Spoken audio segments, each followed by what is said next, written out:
नमस्ते बच्चों। आज मैं कहानी वाली नानी आपको एक बहुत ही मनोरंजक कहानी सुनाने आई हूँ।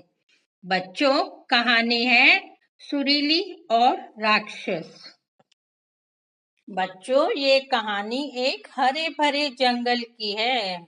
एक खुशहाल जंगल की है और इस जंगल का नाम था सुरीला वन। आपको पता है इस जंगल का नाम सुरीला वन कैसे पड़ा? हाँ, इस जंगल में एक चिड़िया रहती थी जिसका नाम था सुरीली। उसकी आवाज बहुत मीठी थी और वह अपनी आवाज में मीठे मीठे मधुर गीत गाया करती थी। अपनी सहेलियों के साथ दिन भर इधर उधर फुदकती रहती थी, पूरे जंगल में घूमती रहती थी।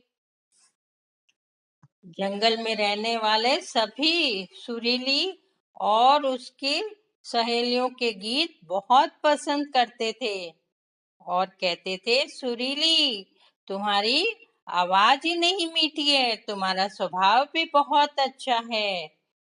और यहाँ तक कि पेड़ पौधे भी उनके गीत सुन के झूमने लगते थे। एक बार की बात है, सुरीली अपने सहेलियों के साथ नाच रही थी, इधर उधर उड़ रही थी और साथ में गाना भी गा रही थी। तभी अचानक एक चिड़िया रुक गई। बोली, अरे देखो सामने। और सभी चिड़िया रुक गई, गाते गाते सभी रुक गई और देखा तो सामने कौन था? एक राक्षस था, एक डेमन था। वे तो सभी डर के मारे सहम गई। और ये राक्षस भी बड़ा डरावना था। उसका मुंह बड़ा ही फूला फूला था और लाल लाल था और वह जब भी मुंह खोलता आग उगलता था। उसके मुंह से लावा जैसी चीज गिर रही थी और इस लावे में बहुत सारे छोटे छोटे प्राणी जो उसके पास थे सारे जलकर मर गए। सारी सहेलियों के साथ सुरीली डर कर पेड़ों पर छुप कर बैठ गई। अब तो सुरीली और उसकी सहेलियों का घूमना फिरना नाचना गाना सब बंद हो गया। पूरे जंगल में एक अजीब सी शांति छा गई। वे डर के मारे अपने पेड़ों पर से हिलती तक नहीं थी कि कहीं राक्षस उनके पास आकर उन्हें पकड़ न ले। और वे सभी उदास रहने लगे और धीरे धीरे कई बार राक्षस की ही बातें किया करती थी। एक बार की बात है, सुरीली सोने की तैयारी कर रही थी।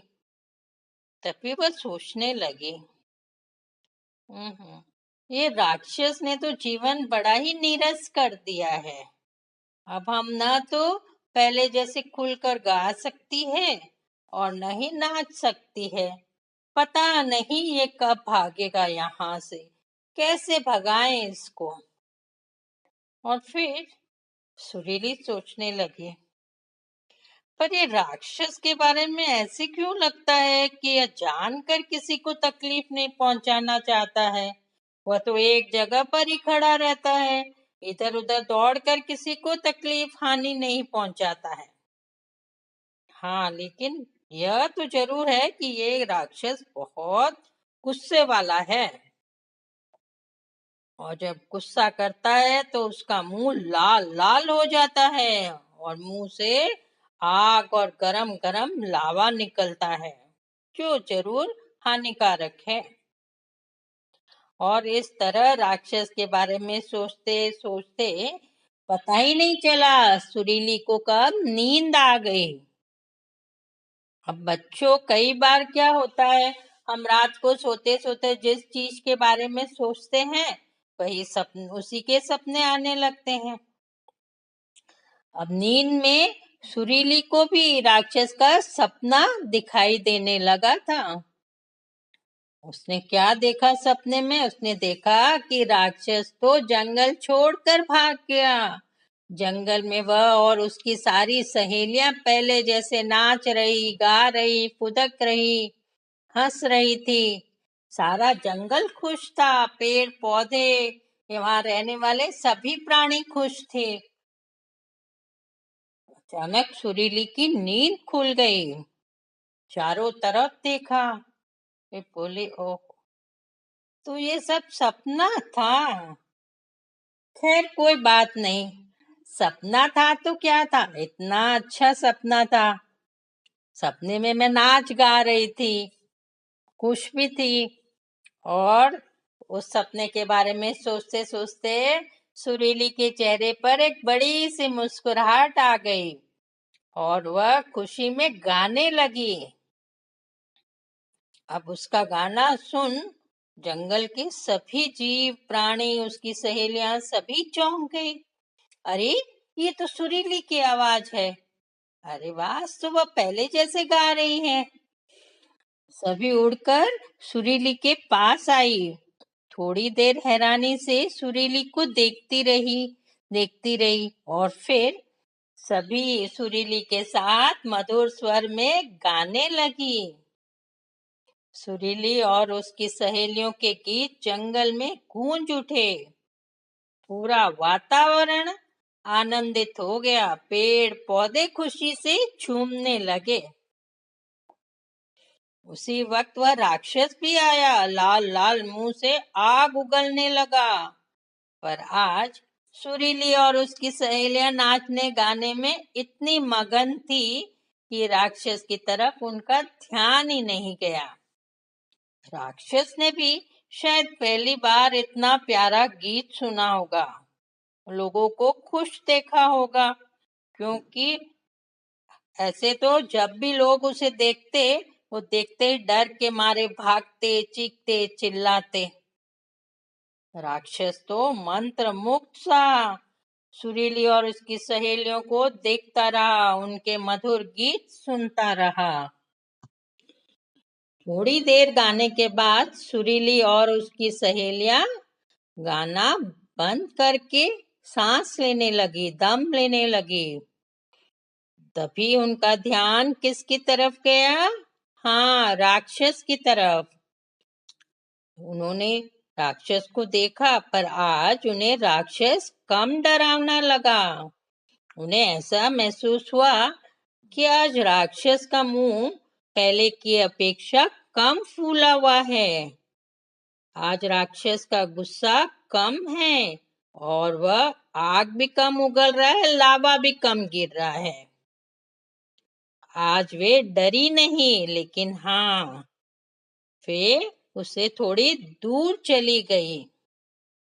अगले दिन भी ऐसे ही हुआ। अब वे रोज पहले की तरह नाचने गाने लगी और राक्षस वह भी उन्हें देखकर बड़ा खुश होता था, उनके गीत सुनता, और उसका गुस्सा भी कम होता गया। बच्चों, धीरे धीरे उसका जो मुंह फूला हुआ था वह भी सामान्य हो गया। और क्या हुआ? उसके मुंह से आग भी उगलना बंद हो गया, लावा भी गिरना बंद हो गया। धीरे धीरे उसका गुस्सा खत्म हो गया।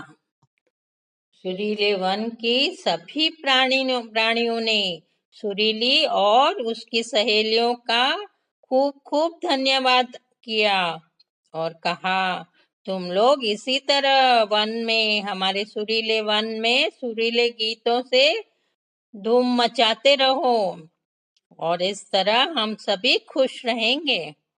तो बच्चों, देखा, अगर कोई गुस्सा भी करता है, अगर सामने वाला गुस्सा नहीं करे और हंस दे, तो ज्यादातर क्या होता है, सामने वाले का गुस्सा कम हो जाता है या खत्म ही हो जाता है और वह भी हंसने लगता है।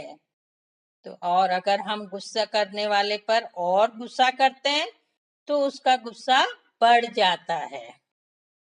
तो बच्चों, गुस्सा करना, कैसे गुस्से दूसरे के गुस्सा खत्म करना, ये तो आपने आज जान ही लिया है ना। और आपको कैसी लगी ये कहानी, सुरीली और राक्षस? और अगले हफ्ते फिर मिलूंगी एक नई कहानी के साथ। तब तक गुड बाय, टेक केयर।